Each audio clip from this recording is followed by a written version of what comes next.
Hello friends, how are you. कैसे हैं सभी लोग। हम आशा करते हैं आप सभी लोग अच्छे होंगे। और हम लोग एनसीईआरटी पे चर्चा कर रहे थे खास एनसीईआरटी के दूसरी यूनिट कह सकते हैं हिस्ट्री के हम लोग क्लास 6 की एनसीईआरटी जो शुरू किए हैं अवर पास्ट हमारे अतीत। तो हम देख रहे हैं इस एनसीईआरटी की आपके लिए क्या प्रासंगिकता है। चलिए चर्चा करते हैं कि इसमें आपके लिए क्या क्या चीज़ें हैं। तो हम इसको देखें। पहले तो हम आपको बता दें कि हमारे अतीत क्लास 6 जो है कि पाठ्य पुस्तक है। आप देखेंगे या इसे पार्ट 1 कहेंगे क्योंकि आप देखेंगे 7 में 2 होगी, 8 में 3 होगी।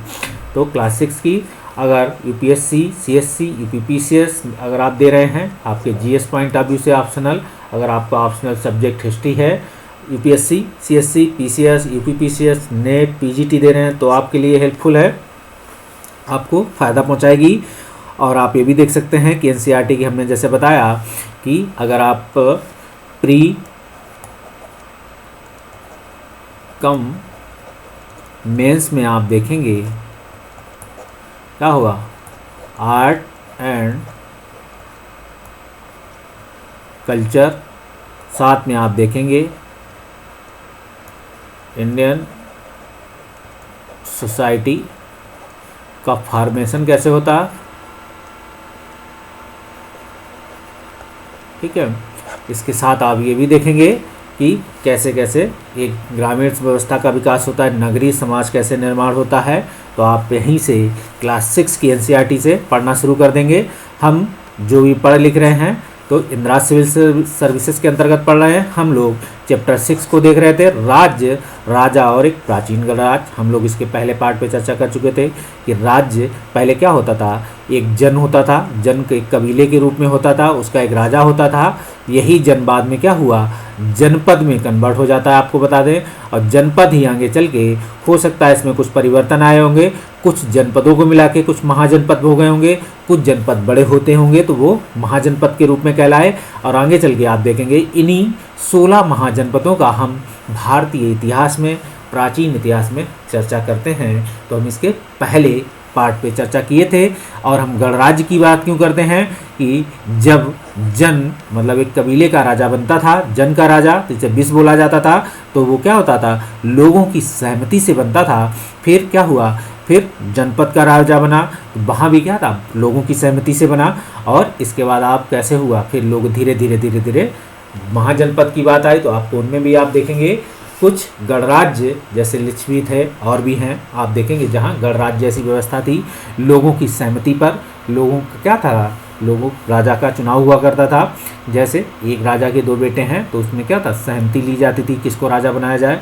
वैसे तो आप देखेंगे जो व्यवस्था चली आ रही थी सामाजिक रूप से, बड़े बेटों को राजा बनाया जाता था, लेकिन कुछ राज्यों में ये परिवर्तन था, उन्हें गणराज्य कहा गया। गणराज्य का मतलब है लोग अगर भारतीय संदर्भ में कहें कि भारतीय, ठीक है, जिसे कहें कि भारतीय राज्य या भारतीय देश को गणराज्य क्यों कहा जाता है। आप देखेंगे भारतीय संविधान के जो देश का प्रथम नागरिक है, राष्ट्रपति का चुनाव जो क्या चुनाव होता है आनुवंशिक नहीं है, इसलिए भारतीय गणराज्य है। आप याद रखिएगा, हमने आपको चर्चा बताई है कि ऑप्शनल सब्जेक्ट आपका हिस्ट्री है, UPSC, CSC, PCS, UPPCS, NET, PGT आप दे रहे हैं, आप देख सकते हैं। बाकी अन्य चीज़ों पे हम चर्चा कर चुके हैं।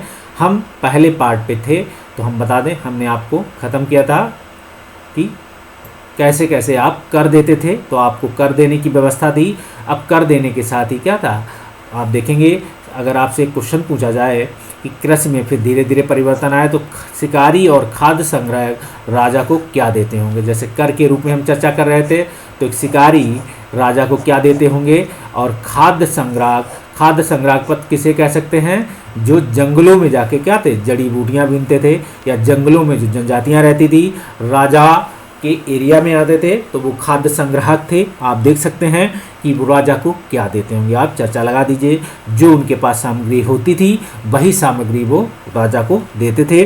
कृषि में परिवर्तन की बात करेंगे अगर तो देख सकते हैं कि कृषि में परिवर्तन धीरे धीरे आना शुरू होता है, क्योंकि धीरे धीरे क्या होता है, अब जनपद महाजनपद में आने लगे, लोगों के पास धीरे धीरे क्या होगा, विस्तार होने लगा, राज्यों का विस्तार होने लगा। तो कृषि में क्या परिवर्तन आए, नए नए टेक्निक आने लगे। तो आप देखेंगे कृषि क्षेत्र में आपको 2 बड़े परिवर्तन दिखाई देते हैं। पहला है हल के फाले अब लोहे के बनने लगे, मतलब महाजनपद काल में और आता है। तो आप देखेंगे महाजनपद काल से, ये पीटी टाइप के क्वेश्चन है, याद रखिएगा कि फल के फाल अब लोहे के बनने लगे। मेंस पॉइंट ऑफ व्यू से आप इसे एनालिसिस के रूप में लिखेंगे।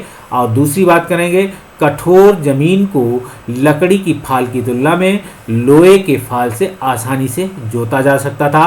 और आप देखेंगे यही फाल आज भी आप देखेंगे, अगर ग्रामीण क्षेत्र में जाएंगे जहाँ क्या था, बैलों द्वारा खेती की जाती थी या हल चलाया जाता था, तो उस हल में आज भी फाल के रूप में आप देख सकते हैं कि जो 16 महाजनपदों की जो व्यवस्था थी, कहीं ना कहीं आज भी आपके सामाजिक जीवन में दिखाई पड़ेगी। हम इसकी बात करेंगे, इससे फसलों की उपज बढ़ गई। आप देखेंगे कि उस समय की तुलना में जब था तो इससे फसलों की उपज बढ़ती है। और देखेंगे दूसरे लोगों ने धान के पौधों का रोपण शुरू किया। तो आप देखेंगे महाजनपद काल में अब क्या हुआ, धान का जो पौधा था वो रोपा जाने लगा, मतलब पहले उसको उगाया जाता था, फिर पेड़ जैसे थोड़े पेड़ बड़े हुए, फिर उसको वहाँ से उखाड़ कर दूसरी जगह ज़मीन में या पानी भर के रोपा जाता था। अर्थात खेतों में बीज छिड़का कर धान उपजाने की बजाय धान की पौध तैयार कर उसका रोपण किया जाने लगा, शुरू कर दिया गया। आप याद रखिएगा, ये क्वेश्चन मेंस और पीटी दोनों पॉइंट ऑफ व्यू से बन सकते हैं कि कैसे कैसे होता था। तो पूछ लिया जाए आपसे कि 16 महाजनपद काल से जो है क्या होगा, धान के पौधे के रोपण शुरू किया गया या धान के पौधे के रोपण की विधि वहीं काल से शुरू हुई है। तो आप इसे सही मानेंगे। ये सभी question PT point of view से हैं। आप ये भी देखेंगे, खेतों में बीज छिड़काव कर धान उपजाने के बजाय धान की पौध तैयार कर उसका रोपण, तो ये विधि आज भी इसी विधि से क्या है, धान तैयार की जाती है। तो आप इसकी question mains point of view से एनालिसिस करते हुए लिख सकते हैं। अब हम बात करेंगे, अब पहले की तुलना में ज़्यादा पौधे जीवित रह जाते थे, मतलब पहले जो धान छिड़काव कर दिया जाता था, जो उगाते थे वो कितना देर चल पाते थे, कुछ मर जाते थे, क्या मतलब सूख जाते थे या खराब हो जाते थे। तो क्या था, अब ज़्यादा जीवित मतलब पौधे जो लगा दिए जाते थे लगभग वो सभी सर्वाइव हो जाते थे, इसलिए पैदावार भी ज़्यादा होने लगी। का देखेंगे कमर तोड़ परिश्रम लगता था। आज भी देखेंगे धान के पौधों में क्या था, मजदूरी या वर्कर्स के रूप में काफ़ी कठोर परिश्रम माना जाता है। आप देखेंगे काम ज़्यादातर दास दासी या भूमिहीन खेतियार मजदूर। तो आज आप भी देखेंगे यही इस व्यवस्था में कुछ बदलाव आए हैं। अब दास दासी क्या है, अपराधी। अगर आप किसी को दास और दासी बना के रखते हैं तो ये अपराध है, क्राइम है, याद रखिएगा। आप खेतियार या बधुआ मजदूर बना के रखते हैं तो क्या है, आपको क्राइम है, आपको जुर्माना दंड और सज़ा दोनों हो सकती है।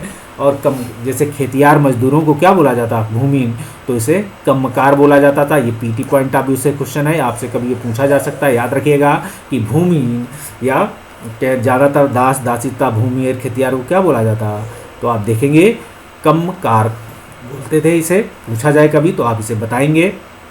इसके साथ अगर आपसे बात करें तो बता सकते हो कि राजा इन परिवर्तनों को प्रोत्साहन क्यों देते होंगे, क्योंकि क्या था, इससे राजस्व में बढ़ोतरी होगी। जब लोग अच्छी पैदावार करेंगे तो उसी अनुपात पे उन पे कर लिया जाता था। तो आप सूक्ष्म निरीक्षण करिए इनका कि आप क्या हैं, आप एक यूपीएससी की तैयारी करने वाले स्टूडेंट हैं, तो आप एक सूक्ष्म निरीक्षण करना शुरू करेंगे। तो हम मगध से शुरुआत करेंगे। तो मगध की बात होगी तो पहले तो आप मगध को देखिए कि कहाँ पड़ता होगा। आप अंदाज़ा लगा दीजिए कि आज मगध कहाँ है। अगर हम 200 साल के भीतर मगध सबसे महत्वपूर्ण जनपद बन गया। आप देखेंगे बहुत 16 महाजनपदों में मगध क्या था, एक महत्वपूर्ण जनपद के रूप में उभरा। इसके कारण थे कि ये एक तो तराई रीजन, मतलब गंगा और सोन जैसी नदियाँ मगध से होकर बहती थी। आप गंगा के किनारे कोई भी शहर बसा है तो क्या होता है, वहाँ की मिट्टी उपजाऊ है, सोन जैसी नदियाँ हैं। आप देखेंगे बहुत सारे मिनरल्स भी हैं। नदियाँ मगध से होकर बहती थीं। यह यातायात के लिए बेहतर थी, जल वितरण के लिए बेहतर थी, ज़मीन को उपजाऊ बनाने के लिए महत्वपूर्ण थी। मगध का हिस्सा जंगलों से भरा हुआ था। तो आप देखेंगे कई सारे ऐसे कारण थे जिसने मगध को विस्तार या मगध को महत्वपूर्ण जनपद बना दिया। एक तो यातायात, जल वितरण और गंगा एवं गंगा के किनारे की जो भी ज़मीनें हैं, आपको बता दें वो क्या है, पूरे भारत या आप देख सकते हैं कि अन्य हिस्सों दक्षिण पूर्व एशिया में भी उपजाऊ ज़मीनें मानी जाती हैं जो गंगा के किनारे हैं। उसमें गंगा है तो आप इसे देख सकते हैं कि भारत में गंगा के किनारे जो ज़मीनें हैं वो सबसे महत्वपूर्ण और उपजाऊ हैं। तो आप देखेंगे इन जंगलों में रहने वाले हाथियों को पकड़कर उन्हें प्रशिक्षित कर सेना में लगाया जाता था। तो आप जंगली जानवर मतलब हाथी को, और देखेंगे जंगलों से घर, गाड़ियाँ और रथ बनाने की लकड़ी मिलती थी।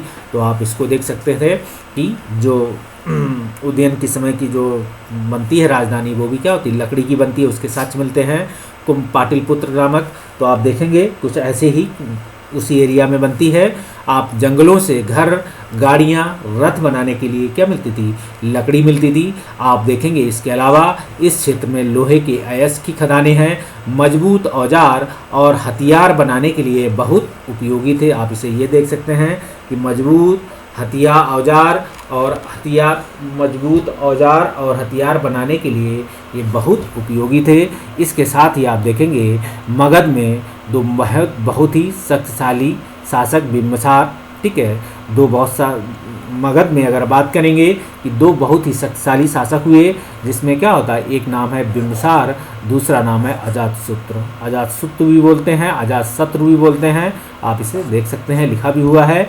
और आगे बात करें, अन्य जनपदों को जीतने के लिए यह हर संभव समाधान अपनाते थे। देखे सकते हैं कि महापद्म, ये सभी क्वेश्चन क्या है, पीटी पॉइंट ऑफ व्यू से है, तो इसे याद रखिएगा। बिम्बिसार तथा अजातशत्रु की बात होगी।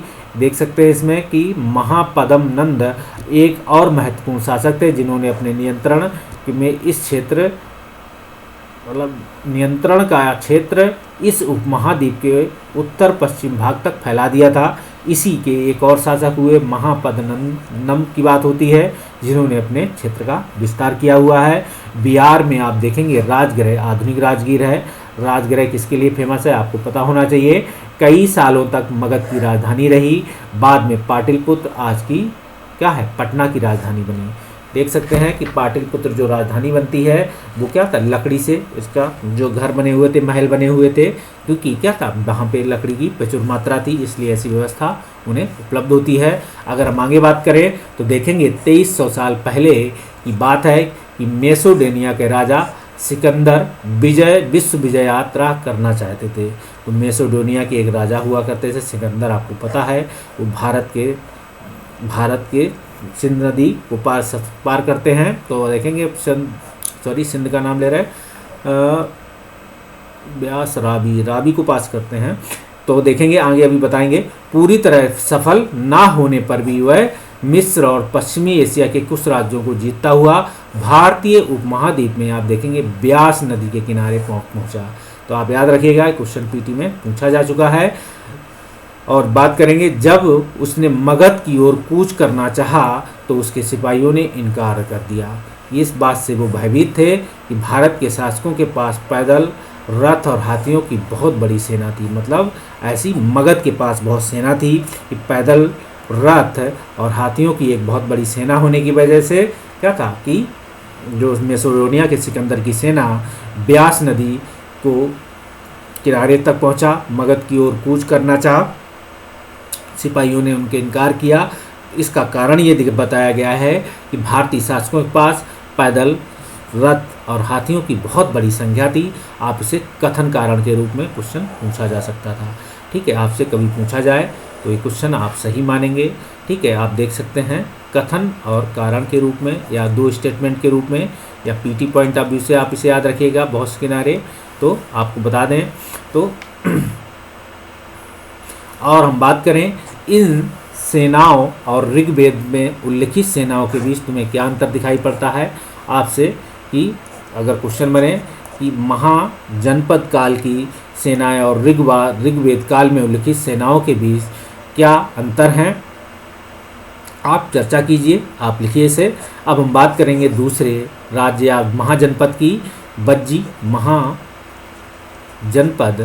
ठीक, तो देखेंगे, आप देखेंगे मगध एक शक्तिशाली राज्य बन गया था। उसके नज़दीक एक बज्जी राज्य था जिसकी राजधानी वैशाली हुआ करती थी। यह एक अलग किस्म की शासन व्यवस्था थी। मतलब बज्जी वैशाली गणराज्य हुआ करता था, गढ़ या संघ के रूप में है। पहले तो बता दें, वैशाली है तो बुद्ध से जुड़े हुए थे, तो इसीलिए ये गढ़ या संघ के रूप में कहते हैं। अब इसकी व्यवस्था गढ़ या संघ में कई शासक होते थे। आप बता दें पहले कि इसकी दूसरे कारण आप देखेंगे तो इसे गढ़ या संघ में कई शासक होते थे, कभी कभी लोग एक साथ शासन करते थे। मतलब जो बज्जी शासन था या जो वैशाली जिनकी राजधानी थी, आप देख सकते हैं कि वो गढ़ या संघ में क्या था, एक बड़ा सा राज्य है, इसको छोटे छोटे इकाइयों में बांट दिया गया। इसमें क्या था, लोग शासन करते थे। तो आज भी आप देखेंगे आपके डिस्ट्रिक्ट की शासन की व्यवस्था आप इसी तरीके से करते हैं, राज्यों में शासन करते हैं।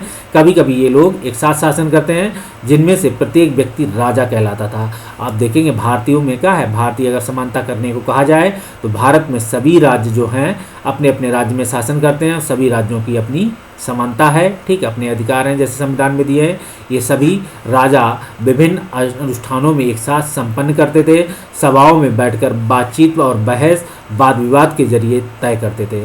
तो आप देखेंगे सिर्फ अलग अलग शासक ही नहीं हुआ करते थे, एक साथ संपन्न होकर अगर कोई बहस विवाद का हिस्सा होता था तो क्या था, मिलजुल कर या वाद विवाद संवाद की थ्योरी से निकालते थे, निर्णय करते थे और किस तरह करना है।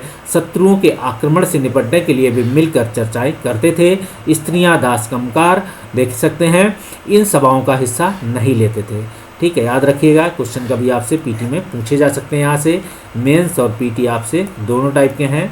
तो क्लास 6 की एनसीईआरटी के हिसाब से आपका आंसर कंप्लीट हो जाएगा। आपको यहीं से अगर थोड़ा सा एनालिसिस करने की क्षमता है तो देखेंगे बुद्ध और महावीर दोनों ही गढ़ और संघ से संबंधित थे। आप देखेंगे बुद्ध कहीं ना संघ स्थापित कर, मतलब संघ, और बौद्ध साहित्य में संघ के जीवन में का बहुत ही सजीव वर्णन मिलता है। आप देख सकते हैं इसका भी है।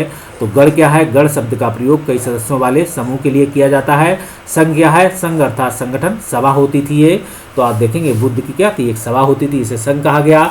बज्जी संघ का वर्णन दीर्घ निकाय में लिया गया है। आप देख सकते हैं बज्ज संघ का वर्णन कहाँ लिया जाता है, तो दीर्घ निकाय में लिया जाता है। दीर्घ निकाय एक बौद्ध ग्रंथ है, याद रखिएगा, एपीपीटी का क्वेश्चन है, जिसमें बुद्ध के कई व्याख्यान दिए गए हैं, करीब 2300 साल पहले लिखा गया था। अब बात करेंगे अजातशत्रु या अजातशत्रु और बज्ज संघ। देख सकते हैं अजातशत्रु बज्ज संघ पर आक्रमण करना चाहते थे। उसने अपनी मंत्री थे कौन, अजातशत्रु के बस्सकार को बुद्ध के पास सलाह लेने के लिए भेजा, ठीक है। आप देखेंगे बुद्ध ने उनसे पूछा कि अब बज्ज सभाएं नियमित रूप से होती हैं तो तथा सभी सदस्य उपस्थित होते हैं, तब उन्हें पता चला कि ऐसा होता है। उन्होंने कहा कि बज्जवासी तब तक उन्नति करते रहेंगे जब तक वे पूर्ण और नियमित सभाएं करते रहेंगे, आपस में मिलजुल कर काम करते रहेंगे, पारंपरिक नियमों का पालन करते रहेंगे, बड़ों का सम्मान समर्थन और उनकी बातों पर ध्यान देते रहेंगे। मतलब नियमित समय, मिलजुल कर की बात है, पारंपरिक नियमों का पालन, सभी चीज़ों की बात करते हुए जो बात करते हैं।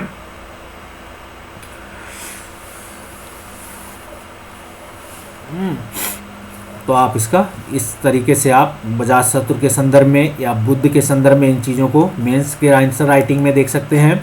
साथ ही पीटी पॉइंट ऑफ व्यू से सारे पॉइंट ऑप्शन बनते हैं। आप याद रखिएगा कि बुद्ध की जो बद्ध सभाएं नियमित रूप से होती थी, कि बज्ज सभाएं नियमित रूप से चलती हैं या नहीं चलती हैं, उसमें बज्जवासी तब तक उन्नति नहीं करेंगे।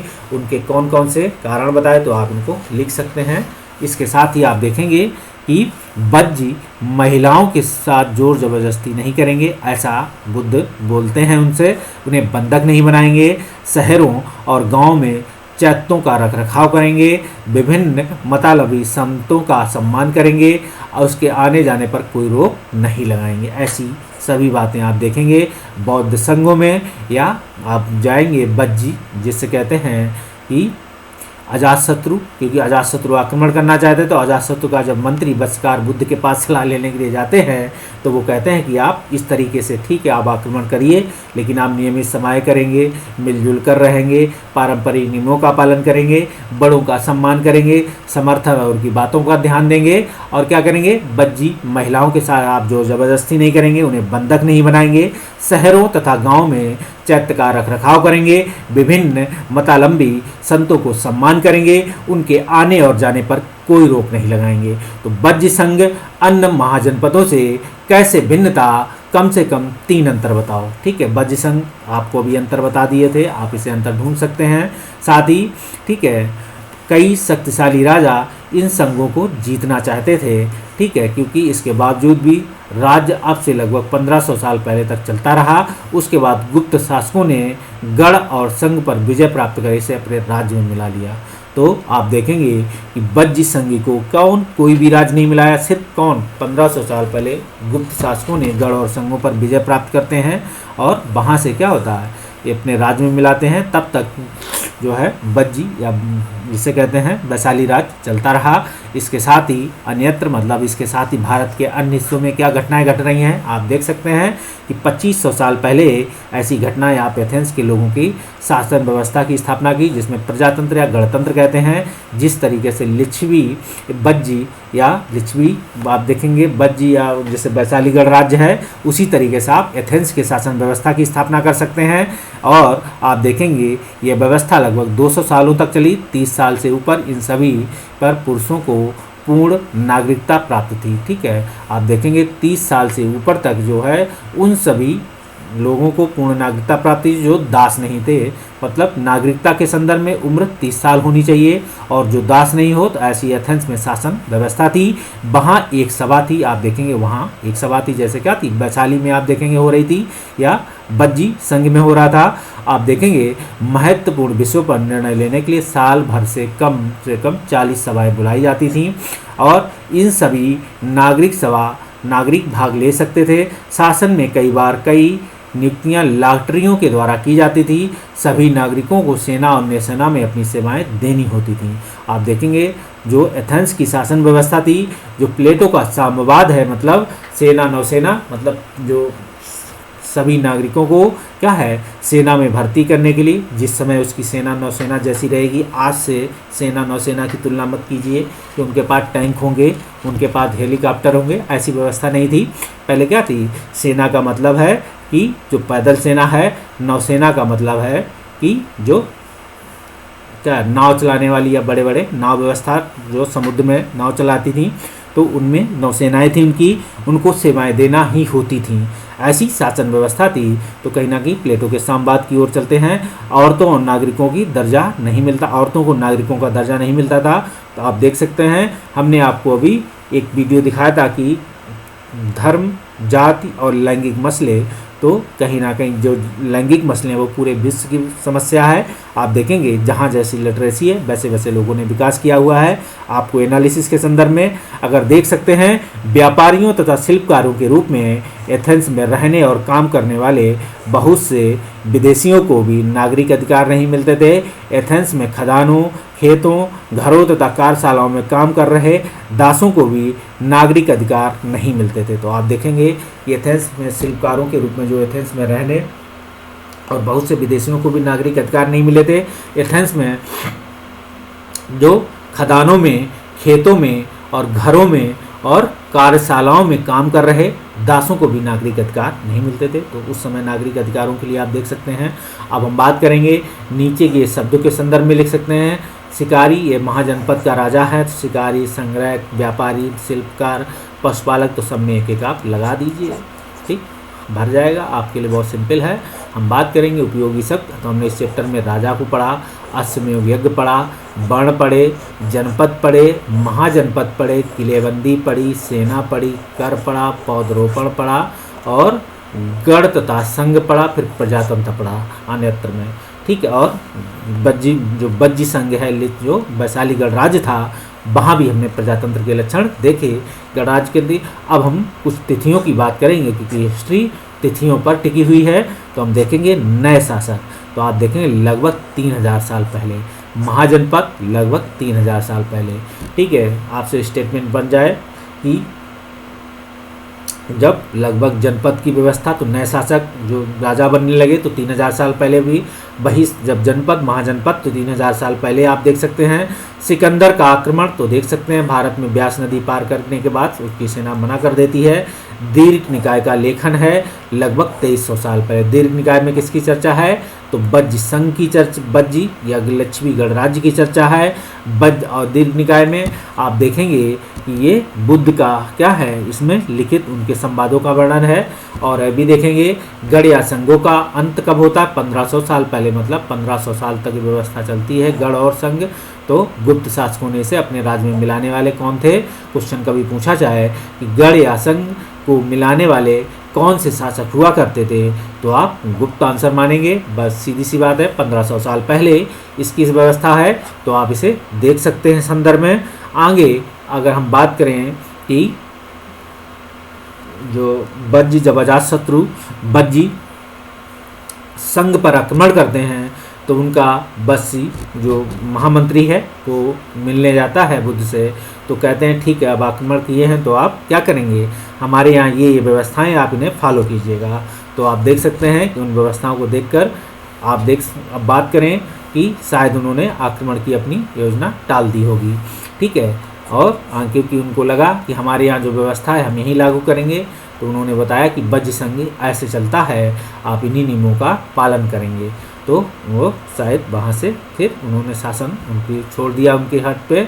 अब आप बात करेंगे कुछ क्वेश्चन की, तो अश्वमेध यज्ञ के घोड़े को अपने राजा से गुजरने की छूट देने वाले राजाओं को यज्ञ में आमंत्रित किया जाता था। ऐसा माना जाता था कि अश्वमेध यज्ञ करने वाले राजा का जो घोड़ा दूसरे राज्य से गुजर जाता था, मतलब वो उसकी जो सत्ता या उसकी प्रभुसत्ता को स्वीकार कर लेता था उसके अंडर में। ऐसी बात सही है? गलत क्वेश्चन, मतलब ये बात सही है।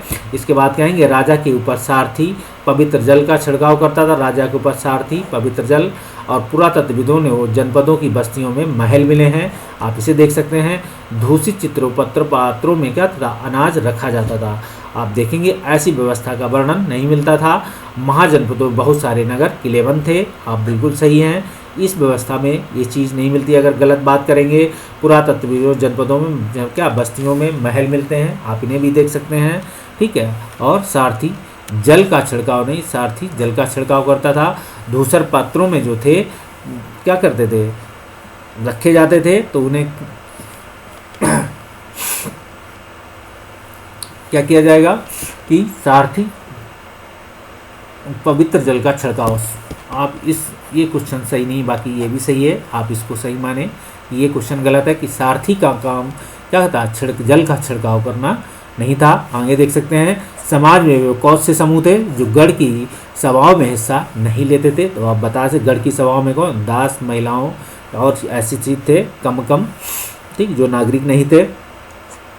महाजनपद के राजाओं में कितने किले क्यों बनवाए थे? तो आप इसे देख सकते हैं कि क्यों बनवाए होंगे। आज के शासकों के चुनाव की प्रक्रिया जनपदों के चुनाव से किस प्रकार भिन्न थी, ठीक है। तो एक क्वेश्चन यहाँ से बनता है कि प्राचीन काल के शासकों का चुनाव की प्रक्रिया जनपदों के चुनाव की प्रक्रिया से किस प्रकार भिन्न है। कुछ उदाहरण या उत्तर आप समसामयिक के संदर्भ में दीजिए, या समसामयिक कुछ उदाहरण दे सकते हैं, या कह दें कि आप इसमें से सहमत हैं कि नहीं, सहमत नहीं लिखेंगे। आज के आप लिखेंगे कि क्या आपकी राय में आज के शासकों का चुनाव, सीधा क्वेश्चन है, आज के शासकों का चुनाव की प्रक्रिया जनपदों के चुनाव की प्रक्रिया से किस प्रकार भिन्न थी, चर्चा कीजिए, ठीक है। ये सेम क्वेश्चन सीधे बन रहा है। अब बात कर सकते हैं कि इसे आप छोड़ सकते हैं, ठीक है। कौन कौन से कर देते थे, तो आप अपने लिखा सकते थे कर को। आप देखेंगे किन किन को मतदान का अधिकार प्राप्त था, ये सभी व्यवस्थाओं को आप देखेंगे। बस आओ करके देखें में, अगर आपको लगे कि हमें और भी कुछ एनालिसिस करनी है तो आप इन्हें पढ़ सकते हैं, वैसे कोई खास नहीं है। तो आप चलिए, इस तरीके से हमने चैप्टर 6 कंप्लीट किया हिस्ट्री का। हम लोग लगभग क्लास 6 की NCERT जो अवर पास्ट भाग 1 को ख़त्म करने वाले हैं, लगभग नियर अबाउट चैप्टर ख़त्म होने वाले हैं। तो हम मिलें जल्दी अगले वीडियो में, तब तक के लिए बाय बाय। हाँ, इसके साथ ही हम आशा करते हैं कि आपको हमारा पढ़ाया हुआ लिखाया हुआ अच्छा लगा है। हमारा पढ़ाया लिखाया हुआ आपको अच्छा लग रहा है तो अपने कमेंट्स दें और हमारे चैनल को लाइक और सब्सक्राइब करें। थैंक यू, धन्यवाद, बाय बाय।